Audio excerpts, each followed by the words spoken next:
continuing killing Slomo. Yeah, so the plumbers worked on that.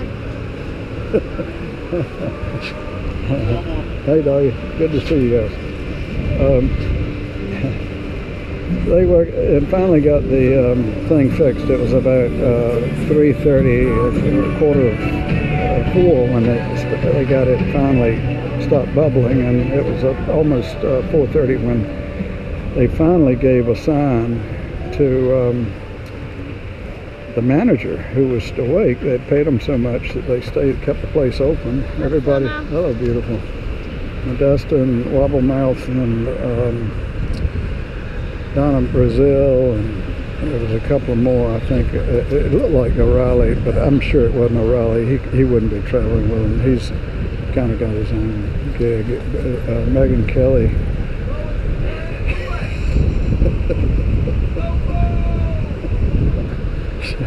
Yeah, these are all Trump supporters. They would never, never, never vote for somebody like Clinton or Obama. But anyway, going back to the issue here. So after a while, even though all the sewage hadn't been cleaned out, they were going to have to really get in there with a hose the next day, at daylight, to do that. They motioned for the manager. Actually, what they did was they kind of tapped on the wall, and he came out.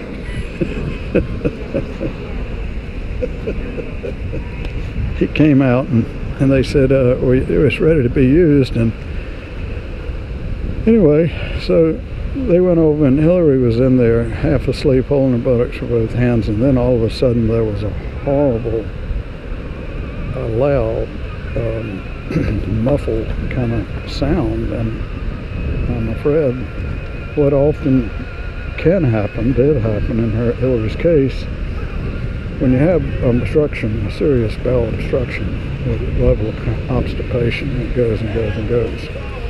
If a doctor can't get in there and dig it out quickly,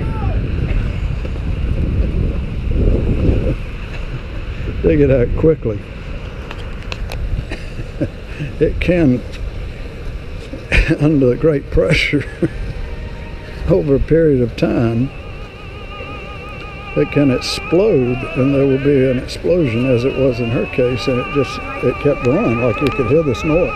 It was almost like a bomb went off, but then they said, no, it can't be a bomb. It's probably one of the trestles that melted from the hot jet fuel, and it just collapsed down, and then they kept doing it all the way down at the speed of as fast as the thing could fall. And and so these Secret Service men, they would have gone with that explanation because they were not inside 9/11 as an inside job kind of people.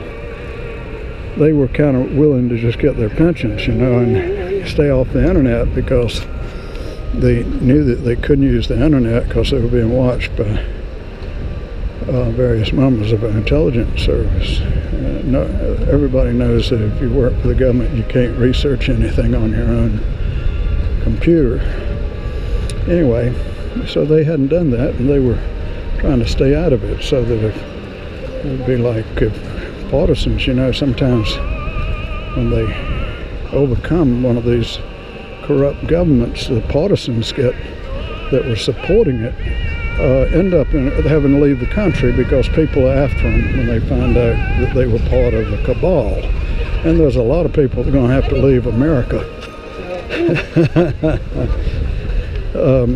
Or they're going to have to keep a real low profile or grow beards and do other things like that. We'll probably get some of them out here hiding on the boardwalk. But anyway, if Trump gets in, these people are going to disappear like a bunch of damn...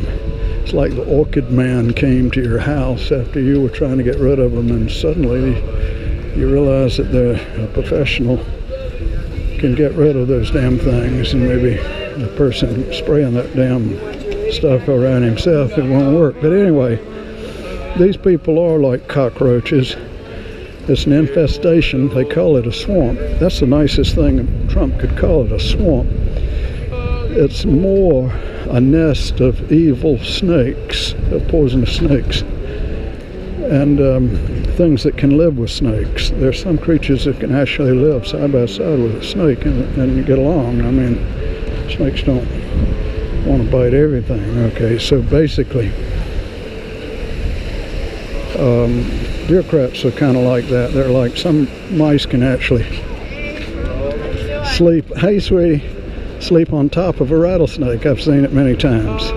Rattlesnake kind of enjoys having a little mouse sleeping up on top of his back, it seems, because you see that if you get around a lot of rattlesnakes and a lot of mice, which I have been. I know a lot about snakes. I don't know as much about human snakes because I'm not one. I can't use empathy. That's the thing. You can't use empathy when it comes. If you're not a snake, you can't empathize with a snake. Okay. This is the reason honest people are so vulnerable to dishonest people, because they can't imagine. But like in this case of Hillary, it couldn't be better. It's extraordinarily easy to understand. It's just a couple that decided to make as much money and do as well as they could. And the Democratic Party in that day and time was like an open road. Anybody dishonest enough could take it. And the Clintons were dishonest enough. I saw the whole thing myself, how it could be done. These polls, a fairly new phenomenon, okay, if you go back about 40 years. Okay, all this stuff manipulating the polls and everything is gosh. But the wickedness really, it began, obviously, without any shadow of a doubt, it began with the big Bush, the first Bush. But it already had been kind of put in place by a bunch of people connected with the death of Robert Kennedy too, but John Kennedy. And it's the CIA. But we got to know